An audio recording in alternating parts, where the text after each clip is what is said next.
दर्शकों, जय हिंद, वंदे मातरम। आज बेसिक ज्योतिष का आज पंच महापुरुष योग का चैप्टर लेके आया हूँ। 5 तरह के महापुरुष योग होते हैं। जिनकी कुंडलियों में ये योग होंगे वह व्यक्ति शीर्ष तक पहुँचेगा, अर्थात टॉप तक पहुँचेगा। जिस भी क्षेत्र में जाएगा उसे ऊंचाई तक पहुंचने से कोई रोक नहीं सकता, चाहे उसका जन्म कितनी गरीब घर में भी पैदा क्यों न हुआ हो। गरीब घर में पैदा हुआ व्यक्ति भी, इन योगों वाला व्यक्ति हमेशा ऊंचाई पर जाता है। तो आप भी चेक कर लीजिए, हो सकता है आपकी कुंडली में, आपके बच्चों की कुंडली में, आपके की जानकारी कुंडली में ऐसे योग हों और आपके लिए भी ऊंचाई तक जाने के रास्ते खुलने वाले हों। यदि आप अपने जीवन के भविष्य के बारे में जानना चाहते हैं तो ज़रूर देखना चाहिए। तो अब हम बात करते हैं पंच महापुरुष योग के बारे में। पंच महापुरुष योगों में रोचक योग, भद्र योग, हंस योग, मलव्य योग और सस योग, ये 5 तरह के योग होते हैं हमारे ज्योतिष में। रोचक योग मंगल से बनता है, भद्र योग बुध से बनता है, हंस योग बृहस्पति देव से, मलव्य योग शुक्र देव से और सस योग शनि देव से बनता है। ये आपको ध्यान देना होगा। हमारे 9 ग्रह होते हैं। 9 ग्रह में से 5 ग्रह ही पंच महापुरुष योग बनाते हैं। राहु केतु छाया ग्रह है, वो इस योग में शामिल नहीं है, और इसके अलावा सूर्य और चंद्र भी इसमें शामिल नहीं हैं। बाकी 5 ग्रह बचे हैं, वो 5 ग्रह अपने अपने योग बनाते हैं। पंच महापुरुष योग का जो संबंध है वो केंद्र से होता है, और केंद्र में भी यदि लगन से हो जाए तो और ज़्यादा अच्छा है। कुंडली के ऐसे आप देखो, कभी भी कुंडली का ऐसा आकार होता है, ये जो भाव होता है इसको हम पहला भाव बोलते हैं, पहला घर। ये दूसरा घर, तीसरा, चौथा, 5वां, 6वां, 7वां, 8वां, 9वां, 10वां, 11वां और 12वां, ये 12 घर होते हैं।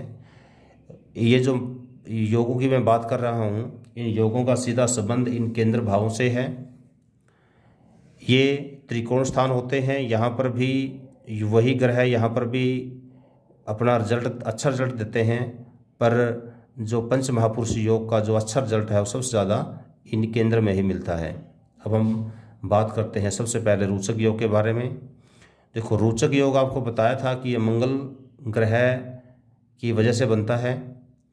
अब सबसे पहले हम ये देखना होगा पंच महापुरुष योग को जानने से पहले कि मंगल भगवान किन किन राशियों के स्वामी हैं। पिछली वीडियो मैंने बताया था आपको, मंगल देव पहली और 8वीं राशियों के स्वामी हैं, मेष और वृश्चिक राशि के।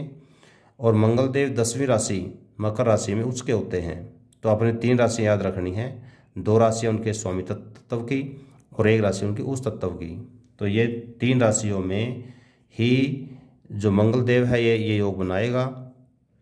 ये 3 राशियाँ यहाँ हो, लगन में हो, चौथे घर में हो, 7वें घर में हो या 10वें घर में हो, और यहाँ पर मंगल भी हो। मंगल यहाँ पर हो, यहाँ पर हो, यहाँ पर हो, यहाँ पर हो, तो ऐसा जातक हमेशा टॉप में रहेगा। जैसे आपको बताया था कि ऐसा व्यक्ति शीर्ष तक पहुँचता है। हाँ, एक बात ध्यान देना, जितने भी योग जो बन रहे हैं, इन योगों का पूरा प्रभाव तब बनता है जब उस कुंडली में और कोई नेगेटिव योग ना हो। क्योंकि यदि उस कुंडली में कोई और नेगेटिव योग होंगे तो इस योग का जो प्रभाव है वो कम हो जाएगा। तो आपको एक तो बताया कि ये 2 राशियाँ मंगल देव की और 1 राशि उस तत्व की, अर्थात मकर राशि में भी उसके होते हैं, इसमें ही ये योग बनेगा।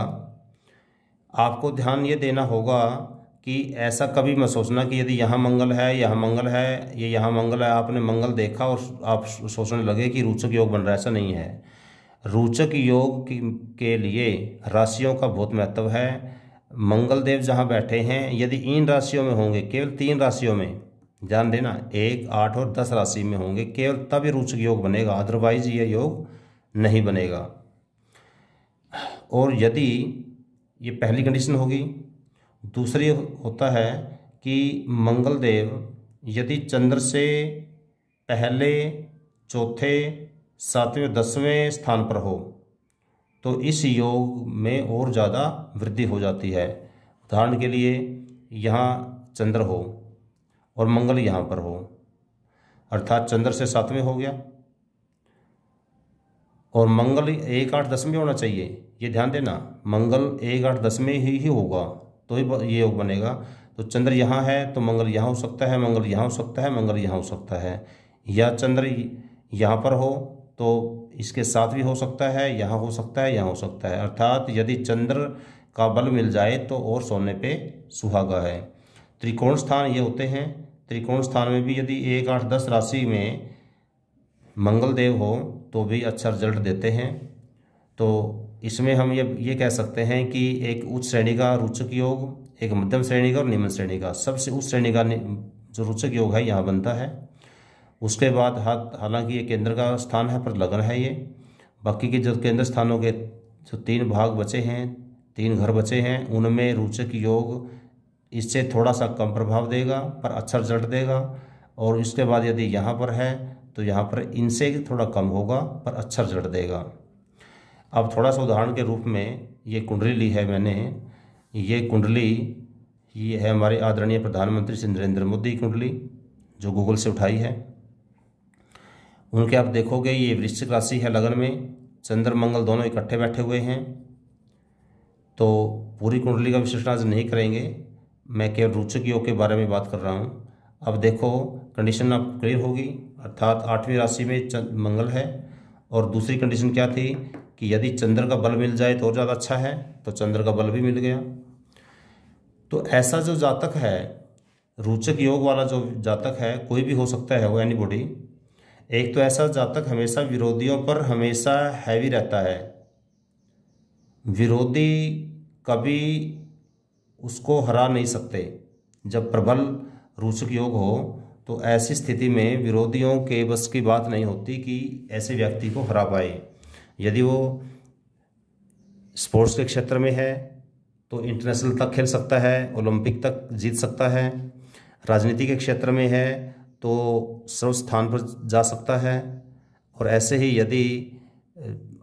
यदि सपोज करो आर्मी में, नेवी में या एयरफोर्स में है तो जो एयर चीफ या नेवी चीफ या आर्मी चीफ जो बनते हैं वो ऐसे रोचक योग वाले व्यक्ति ज़्यादातर बनते हैं।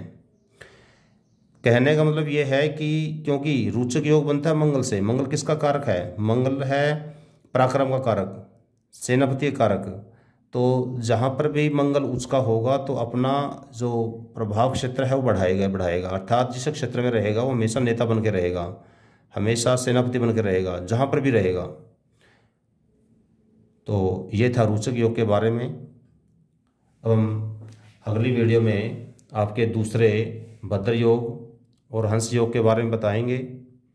उसके बाद मलव्य और सस योग के बारे में बताएंगे ताकि वीडियो ज़्यादा लंबी ना हो। तो पंच महापुरुष योगों को हम अलग अलग वीडियो में आपको बताएंगे। जय हिंद।